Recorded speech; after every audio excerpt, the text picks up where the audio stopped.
Fascinating rhythm, you've got me on the go. Fascinating rhythm, I'm all a quiver. What a mess you're making, the neighbors want to know why I'm always shaking just like a flivver. Each morning I always sang songs in my brother's songs because I loved doing them. And I never was nervous when we had people and George would say, let's do some songs.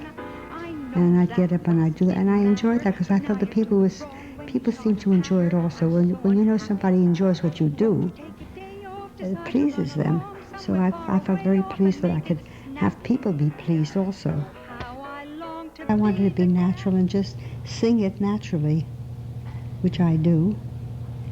And of course there's certain things you emphasize when you sing, if you listen carefully. I took a tape. When I knew I was going to do a record, I used to take a tape downstairs here in with our piano, and I'd put on the tape of what I sang, and I'd listen carefully.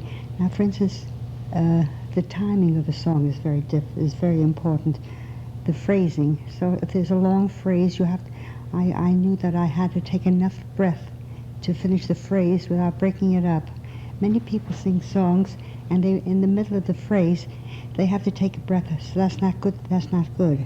You should have enough breath to sing the whole song, not the whole song, the whole phrase, so that it's all of one piece, you see. And in that way, it continues naturally. Then you go to the next phrase. So I worked on it, and where I found that I wasn't doing that, I made a little note of it.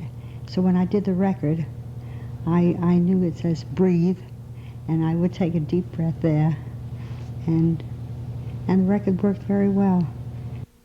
You know, people used to think that George helped me. He never once ever said anything to me. Evidently he was pleased, or he would have said something to me. He never once said it. In fact, I was very hurt once when I did a show in Westport. And I had to get up and do some songs. And later when I saw the man, he said, "Who taught you how to sing like that?" And I said, "Nobody taught me." I said, I hate to say this, it sounds so conceited, but I was naturally musical. I had a feeling of how it should be. And I don't know if he believed me or not, but he thought that somebody must have taught me. Nobody ever taught me anything like that. Just a natural talent, that's all. I believe he was working on the American in Paris at that time. And I said, "George," I said, "I would love to go with you. Couldn't you possibly take me with you? And I won't be in your way when we get to Paris and London." Well, it was London and Paris. And I said, "Think about it. I won't be in your way. I want to go to the museums, and I want to do things that are interesting in London and in Paris." And he said, "Well, let me think about it." And he did.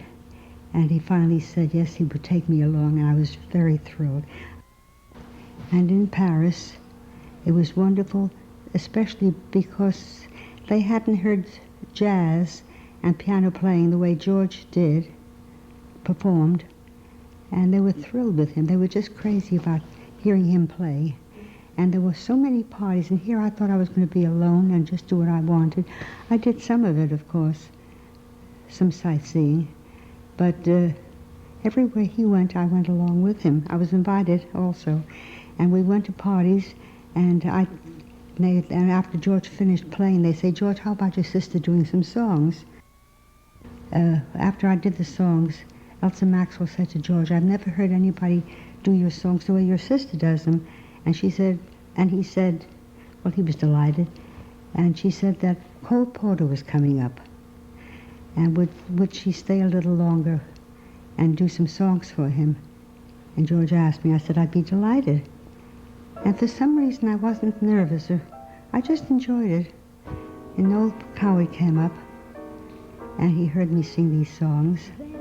And the next morning he showed up at our apartment, and he said, "George, I'd like your sister to be in a review I'm putting on." And that's how it happened. For a certain lad I've had in mind, looking everywhere, haven't found him yet. He's the big affair I cannot forget, only man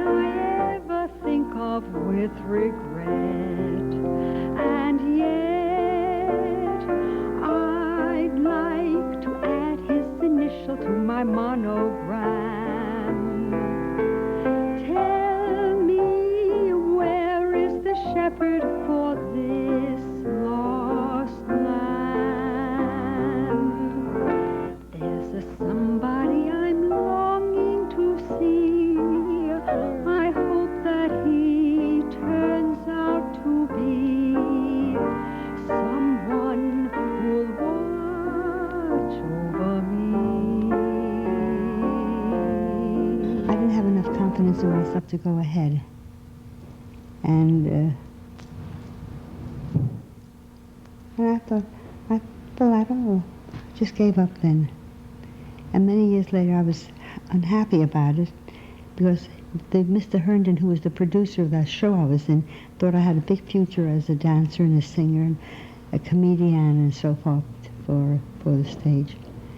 But I'm not sorry now because I think that having children and grandchildren is much more important than anything else. My sweet embraceable you.